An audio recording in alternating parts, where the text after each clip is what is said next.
Olá, meus irmãos, estamos aqui para responder as perguntas da videoaula 14.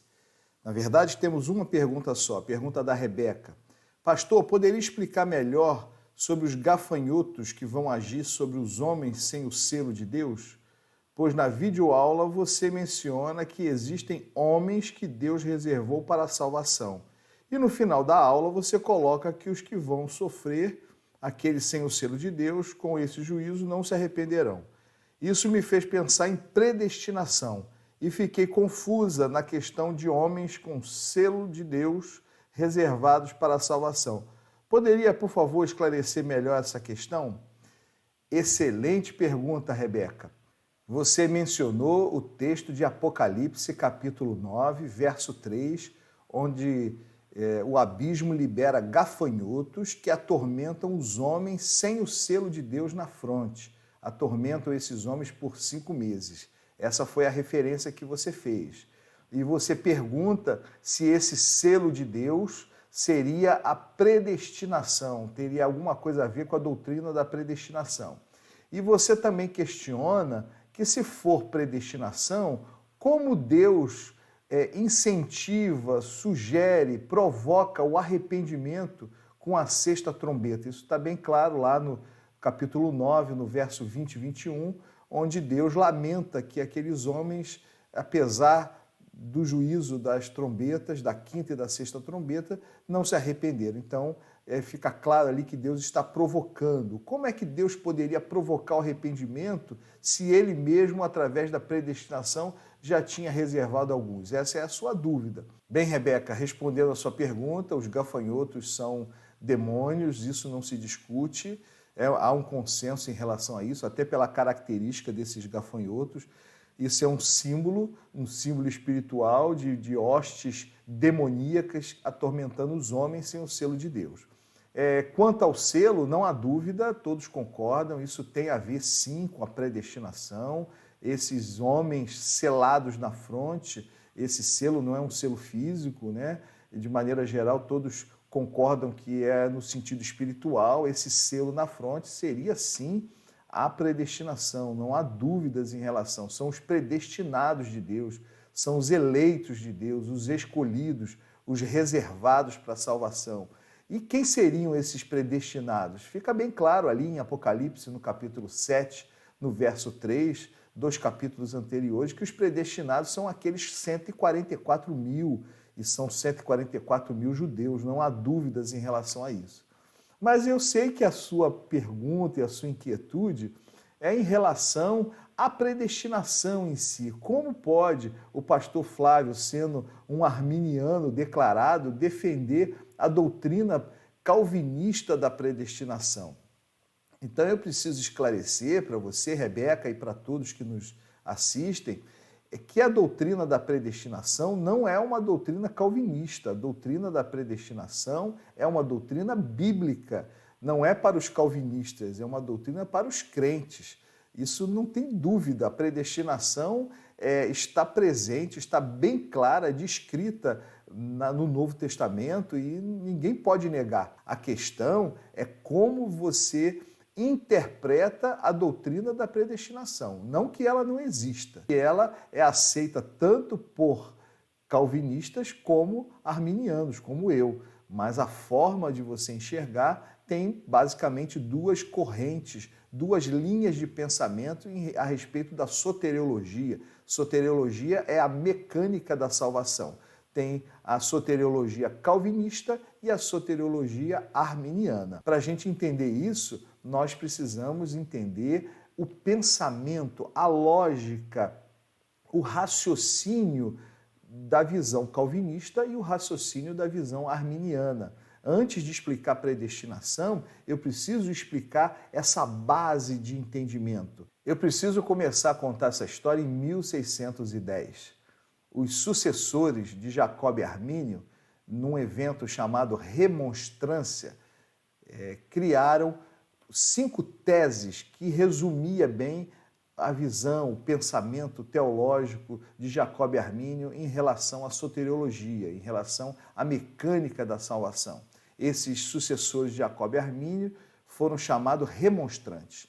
Bem, os calvinistas, os sucessores, né, de João Calvino, em contrapartida, para responder as 5 teses arminianas da remonstrância, em 1618, num sínodo, o Sínodo de Dort, numa reunião, num concílio chamado Sínodo de Dort, eles criaram, em contraponto, os 5 pontos calvinistas, né? Ou seja, criaram 5 teses calvinistas rebatendo as 5 teses arminianas. Então, essas 5 teses de um lado e de outro não foram criadas nem por João Calvino, nem por Jacob Arminio, mas sim pelos seus sucessores, os seus discípulos, como podemos dizer.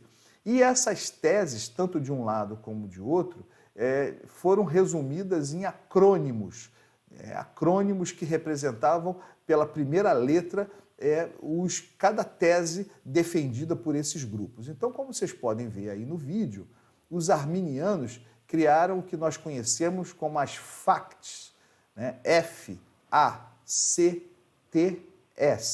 esse acrônimo de 5 letras, F-A-C-T-S. Em contrapartida, os calvinistas criaram o acrônimo chamado TULIP, T-U-L-I-P, T-U-L-I-P.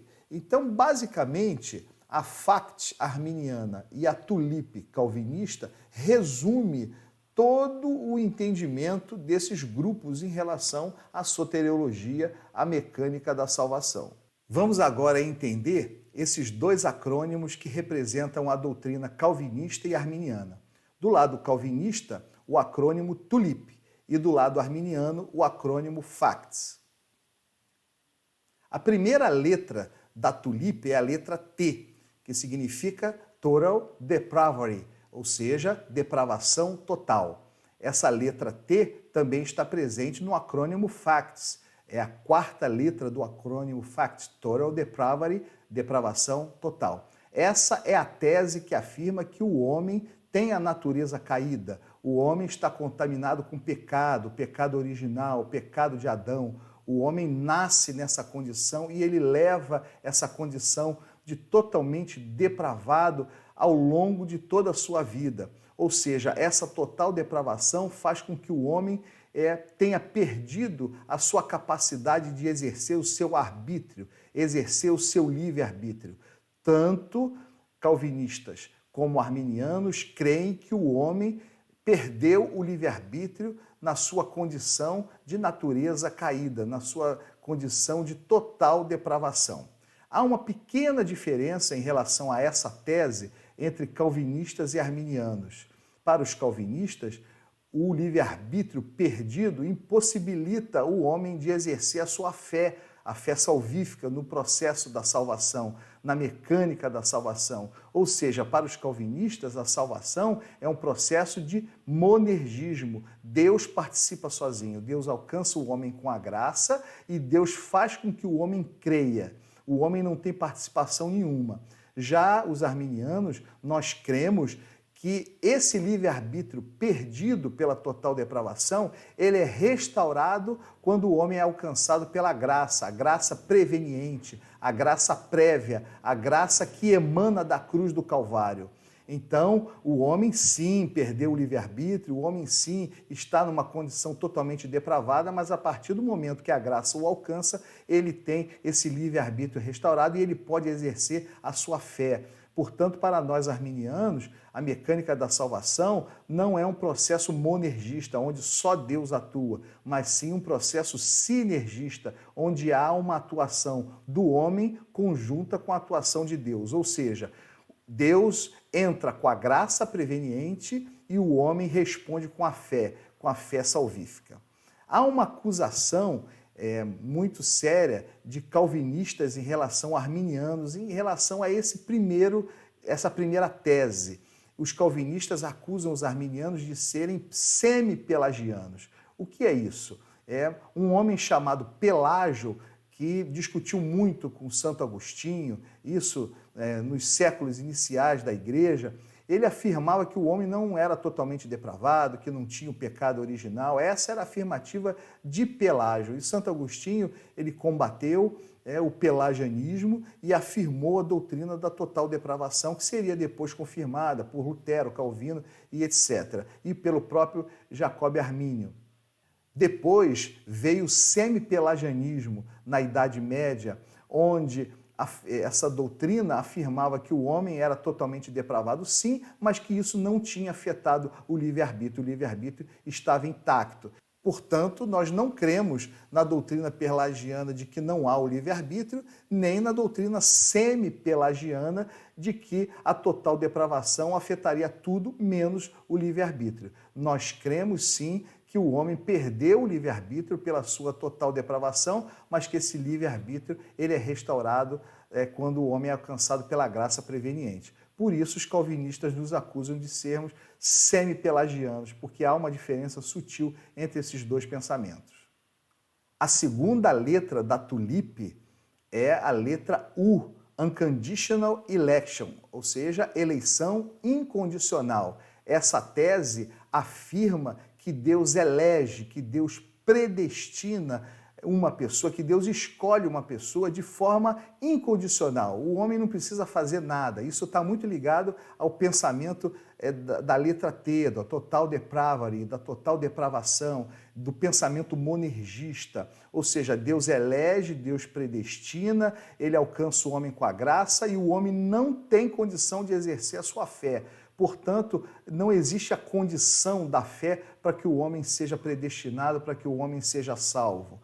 Na doutrina arminiana, a terceira letra do acrônimo FACTS significa Conditional Election, eleição condicional. Nós cremos que a eleição, a predestinação, a salvação, a escolha de Deus é condicional. Condicional ao quê? Ao exercício da fé, ao exercício da fé salvífica. Deus entra com a graça e o homem entra com a fé. Não é Deus que crê pelo homem, nem Deus força o homem a crer. O homem tem o seu livre-arbítrio restaurado, não que ele sempre teve o livre-arbítrio, não, mas ele tem o livre-arbítrio restaurado pela graça preveniente, quando a graça o alcança. E aí ele tem condição, sim, de exercer a sua fé. Há um processo de parceria, há um processo de sinergia. Então, para nós arminianos, a eleição, a predestinação é condicional. O homem tem que crer. Para os calvinistas, não, é incondicional. Deus força o homem a crer através dos seus decretos. Deus decreta a predestinação. Uns são predestinados para a salvação e os outros são predestinados para a perdição. Essa é a chamada dupla predestinação. Nós não cremos assim. Ou seja, o homem não tem arbítrio para exercer a sua fé.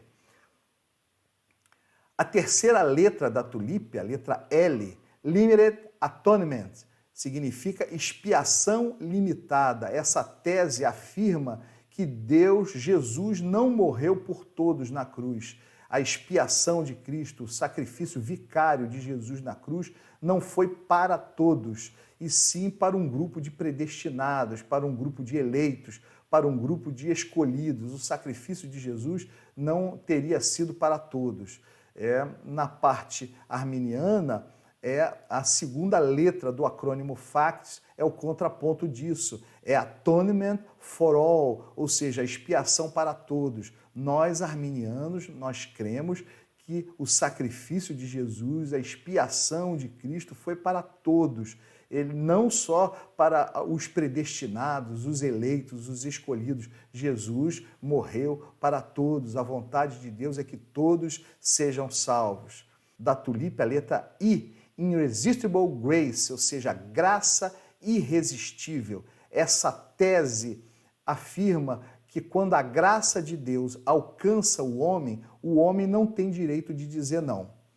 Como você vê, uma coisa está ligada à outra. Se ele não tem o livre-arbítrio, se ele foi eleito incondicionalmente, porque Deus simplesmente decretou e ele não teve participação nisso, se a expiação foi exclusivamente para ele que foi eleito, essa graça é irresistível. O homem não pode dizer não, o homem não pode negar. É como se Deus estivesse obrigando o homem a ser salvo. Então tem Maria, José, Aparecida e Joaquim. Então Deus predestina Maria e José, eles não podem dizer não, né? Porque Deus predestinou. E tem o Joaquim e tem a Aparecida. Eles não podem dizer sim, porque Deus disse não.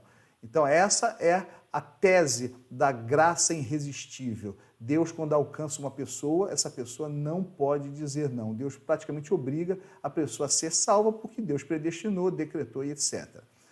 Da parte arminiana, é a primeira letra do acrônimo FACTS, Freed by Grace to Believe, ou seja, livre pela graça para crer. Nós arminianos cremos que esse livre-arbítrio perdido pela total depravação, ele é restaurado justamente quando a graça preveniente alcança o homem.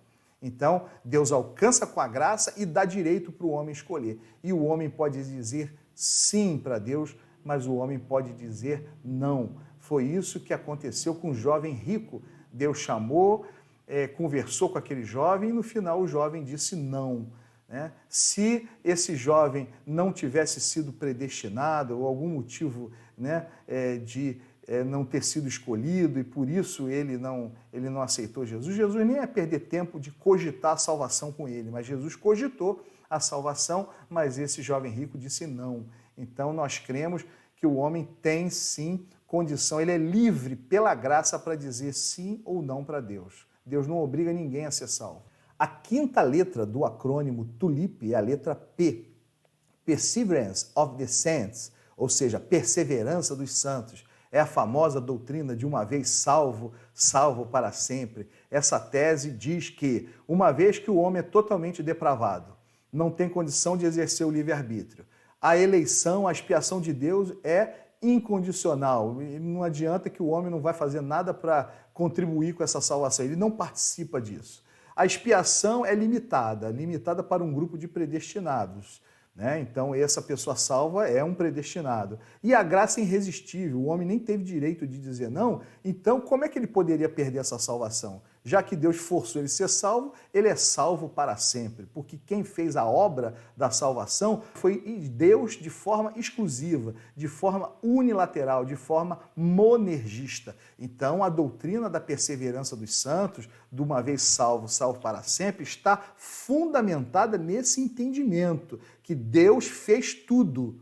Não adianta crer que o homem é salvo para sempre sem crer que Deus fez tudo, Se você tiver a visão sinergista e não monergista, essa tese também cai por terra. Por quê? Para nós, arminianos, a letra S, que é a última letra do acrônimo FACT, significa Security in Christ, segurança em Cristo. Ou seja, eu sou salvo, estou salvo enquanto eu estou em Cristo. A segurança da salvação não está nos decretos de Deus, e sim na minha permanência em Cristo. Enquanto eu permanecer na videira, enquanto eu permanecer no corpo de Cristo, enquanto eu permanecer conectado com Jesus, eu estou salvo. Essa é a minha segurança. Agora, a partir do momento que eu quebro e rompo essa aliança, eu perdi essa condição de salvação. Ou seja, para nós arminianos, a salvação se perde sim. Basta eu me desconectar de Jesus. Por quê? Porque nós cremos que a mecânica da salvação é um processo de sinergia. Deus não força ninguém, nem para entrar e nem para sair. Deus ele não força ninguém a ser salvo e permanecer salvo.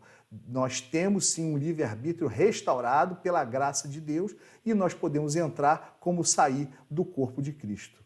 Amém? Então, basicamente, esses acrônimos TULIP e FACTS representam essas duas doutrinas.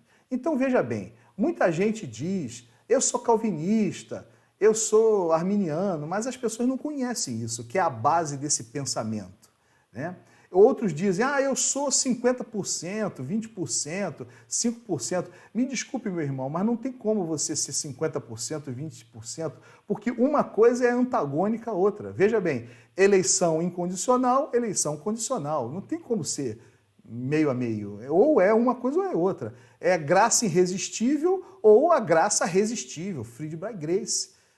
Ou a expiação é limitada ou é ilimitada. Ou o crente é salvo para sempre, ou a salvação dele está ligada em Cristo. Então, uma coisa é oposta à outra, né? E elas entre si estão ligadas. Ou seja, por que eu sou salvo e salvo para sempre? Porque eu creio nas outras teses. As outras teses sustentam isso. O calvinismo ele é muito bom na teoria, na academia, nos livros, na universidade, né, para teólogos, mas na prática a visão mais útil para o crente é a visão arminiana. Né? Se eu estou em cima de um muro que eu posso cair ou não cair, é melhor eu pensar que eu posso cair e que eu vou tomar mais cuidado. E se eu tiver errado, eu não iria cair de qualquer jeito. Agora, se for ao contrário, e eu andar no muro achando que eu nunca vou cair e a possibilidade de cair seja real, eu estou correndo um sério risco. Né? Então, o calvinismo ele é muito bacana na teoria, né? Enfim, na teologia, mas na prática, na ortopraxia, para quem atende gabinete pastoral, o pastor que fica ensinando em seminário é uma delícia ensinar o calvinismo, mas para o pastor que atende gabinete pastoral, como eu e como muitos pastores, é difícil alguma pessoa chegar para você e falar: pastor, eu cheguei à conclusão que eu não sou um predestinado, eu cheguei à conclusão que eu não sou eleito, que isso aqui não é para mim, como é que eu faço? Como é que você vai tentar convencer essa pessoa? Não tem argumento. Se a pessoa chegou a essa conclusão, chegou, porque a doutrina calvinista justamente afirma que não depende dela.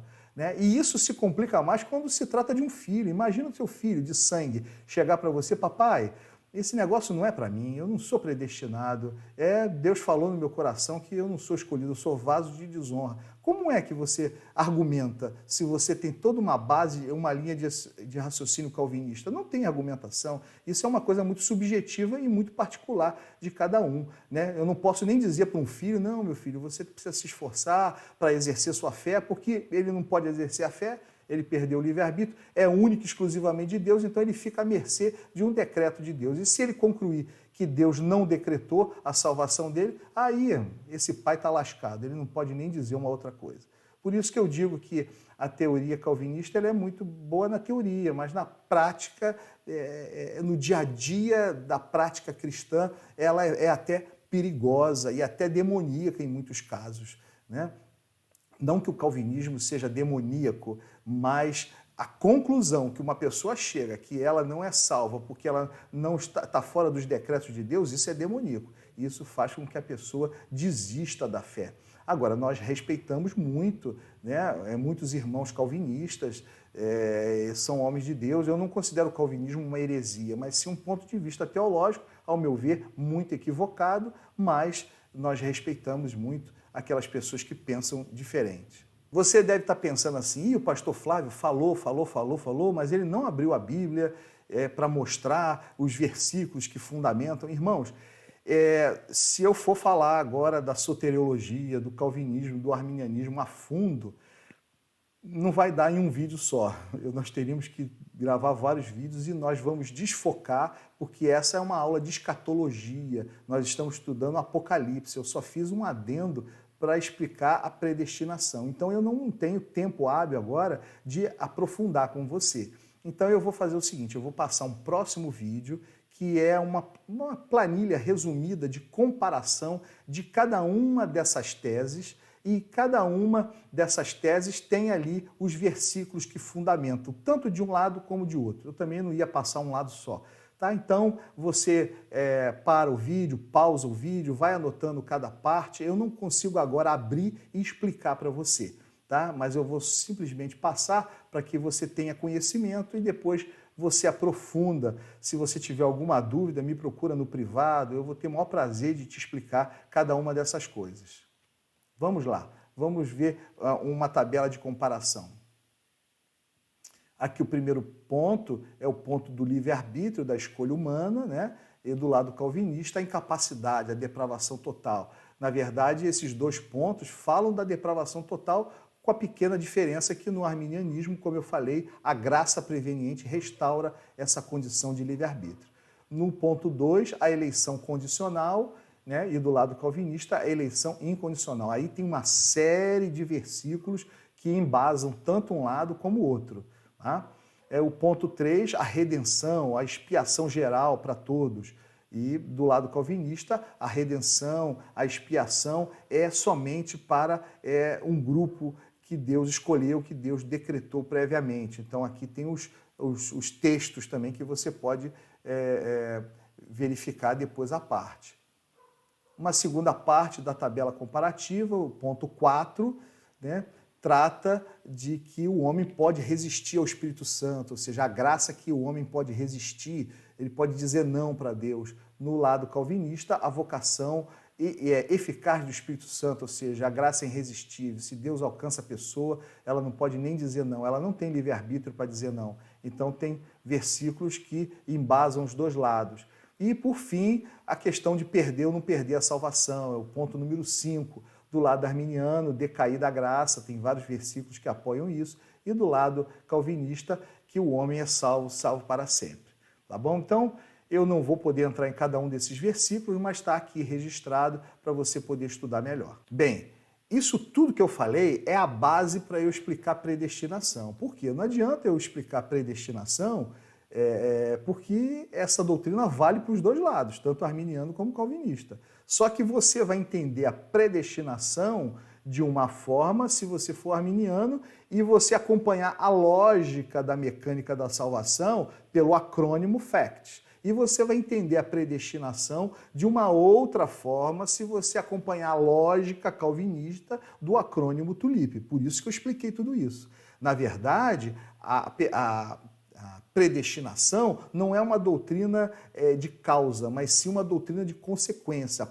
O raciocínio da interpretação da predestinação é baseada nesses pontos que eu acabei de colocar. Você vai entender isso quando eu começar a explicar agora para você. Então, falando agora de predestinação, propriamente dito, a base arminiana é 1 Pedro, capítulo 1, verso de 1 a 2. Ali fala que Deus predestina baseado na sua presciência. Ele não decreta, ele conhece. Para a nossa mente humana é muito difícil entender isso, né? Antes da fundação do mundo, Deus predestinou baseado na sua presciência, ou seja, Deus é alfa e ômega, Deus está no início e está no fim. Então, se Deus olhar a história de trás para frente, ele predestinou, porque ele já conhece, ele sabe quem vai exercer a sua fé, quem vai exercer o livre-arbítrio com o seu livre-arbítrio a fé, sabe quem vai ter o livre-arbítrio restaurado pela graça preveniente, quem vai exercer a fé salvífica. Deus já sabe, não que ele tenha decretado que uns para a salvação e outros para a perdição. Nós não cremos na dupla predestinação, que Deus força uns para a salvação e força outros, que Deus escolhe uns e não escolhe outros. Nós não cremos assim. Nós cremos que Deus dá a liberdade do homem exercer a fé, mas ele simplesmente está no final da história. Ele não está no Cronos, ele está no Aion. Deus olha o tempo de trás para frente e ele sabe. Ele não tem ontem, hoje e amanhã. Para Deus, o ontem, o hoje e amanhã é uma coisa só. Por isso, ele sabe, ele simplesmente conhece, mas ele não decreta. Veja bem, essa interpretação, essa tese de que a predestinação está ligada à presciência de Deus e não aos decretos de Deus, ou seja, que o homem é predestinado, eleito, escolhido pela presciência de Deus e não simplesmente pelo decreto, ela está ligada muito ao pensamento que eu acabei de explicar agora, né? Se você entender como certo a tulipe, você vai descartar isso, você vai ir na linha dos decretos. Deus decreta tudo unilateralmente, o homem não participa de nada. Se você tiver um entendimento da FACT, aí você já não vai entender isso, né? Deus não pode decretar tudo se ele oferece ao homem o livre-arbítrio, né? Restaurado pela graça preveniente. Então, você tem que entender a predestinação de uma outra forma, e a forma que nós temos, bíblica, é baseada em 1 Pedro 1, né? Do versículo 1 ao 2, ou seja, Deus ele não decreta, ele simplesmente conhece, né? Desde a fundação do mundo, Deus conheceu quem seriam os predestinados. Uma outra forma de entender a predestinação é que a predestinação bíblica ela é coletiva e não individual. Deixa eu explicar. Deus ele não predestina pessoas individualmente. Deus ele predestina a igreja, ele predestina o seu povo. Né? A igreja, o corpo de Cristo é predestinado, a igreja é predestinada. Logo, as pessoas que estão dentro dessa igreja são predestinados também. É uma predestinação coletiva. Né? Eu digo igreja, não é igreja instituição, igreja CNPJ, é o corpo de Cristo, é a igreja verdadeira, a igreja mística de Cristo, a igreja mundial, né? A igreja universal espalhada nos quatro cantos da terra, a igreja verdadeira dos salvos e dos remidos. Se você está dentro dela, você é um predestinado. Se você está fora dela, né, você não é predestinado. Né? Se você está dentro dela, você é predestinado. E se você sai, você deixa de ser. E se você está fora e não é, e entra nela, você passa a ser predestinado. Então, por quê? Porque Deus, ele predestina coletivamente.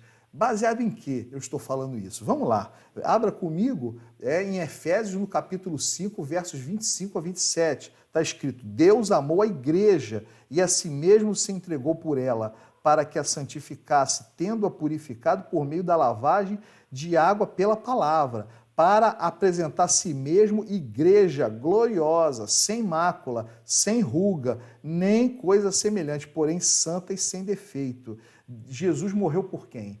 Morreu pelo João, pela Maria, pelo Flávio, pela Patrícia. Sim, Deus morreu por cada um de nós, mas Deus morreu para a igreja, nós que somos igreja. Né? A expiação é para todos que fazem parte dessa igreja, e todos podem fazer parte dessa igreja. Essa possibilidade está aberta a todos. Jesus morreu pela igreja, e ele vai entregar quem? Né? Quem vai ser entregue a Deus de forma gloriosa, sem mácula, sem ruga, como acabamos de ler? A igreja. Portanto, eu não tenho que me preocupar se Deus decretou ou não, se Deus escreveu o meu nome ou não escreveu o meu nome de uma forma unilateral. Eu tenho que me preocupar se eu estou dentro da igreja que ele predestinou ou não. Entenderam? Então, eu gosto muito de dar o exemplo do ônibus.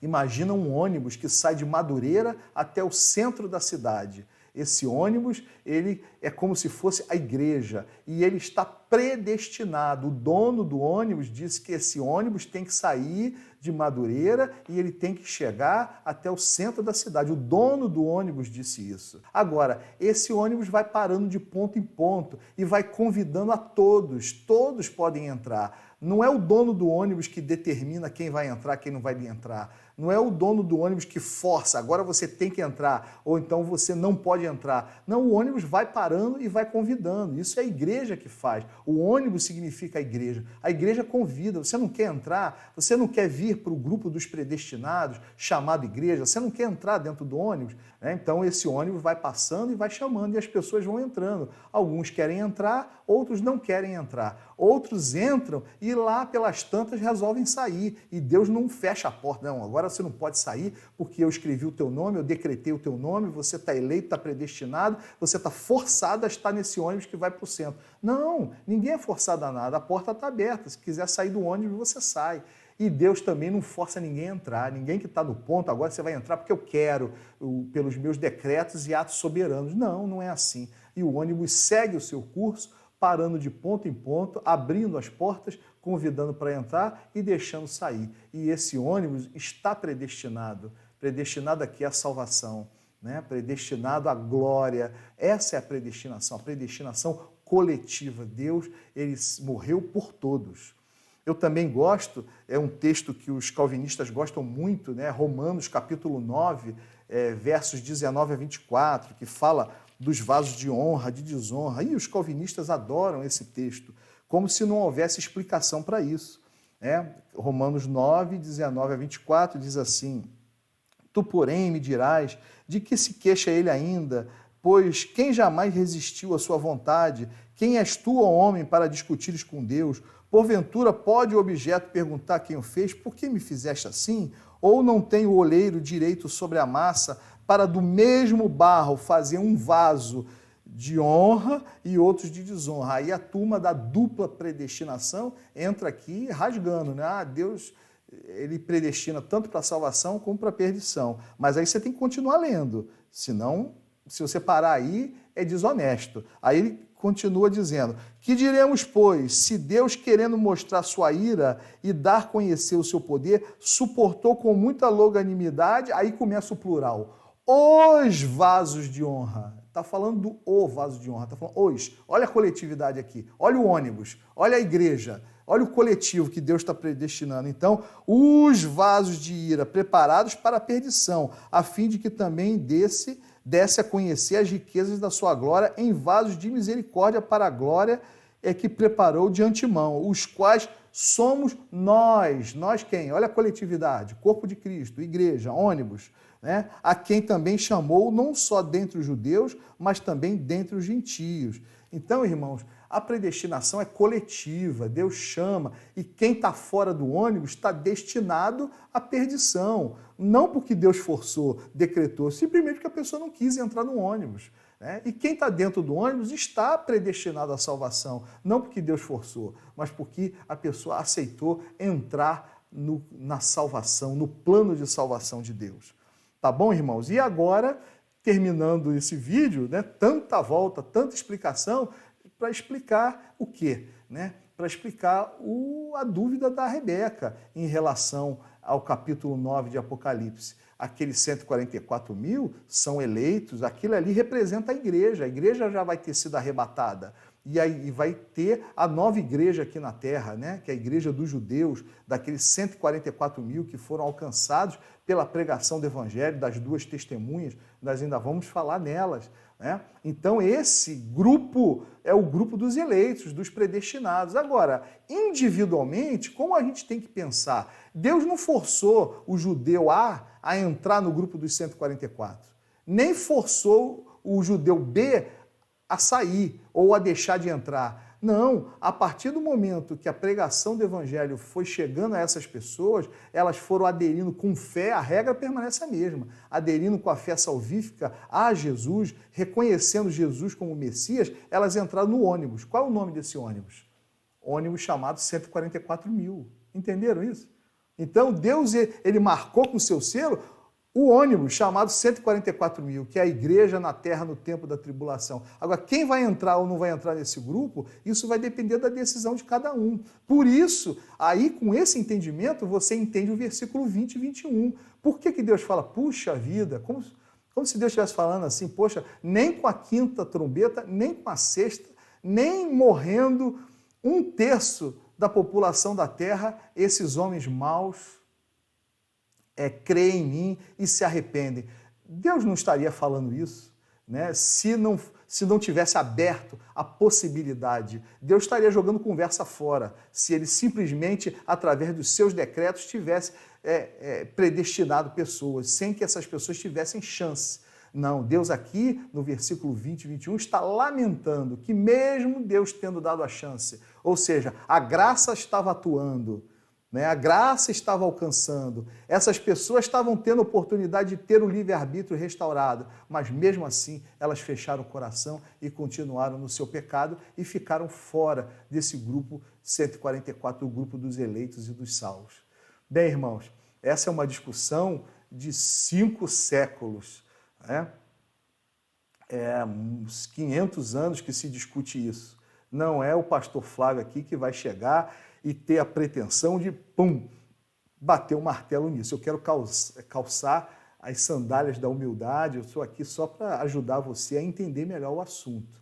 Tá bom, irmãos? Espero ter podido ajudar vocês. Esse áudio ficou esse vídeo ficou um pouquinho longo, mas não tem como explicar isso rapidamente.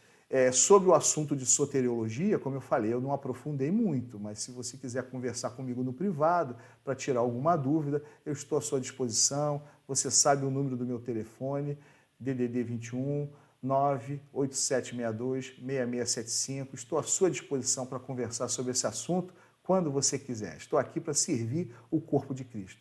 Deus abençoe a sua vida grandiosamente.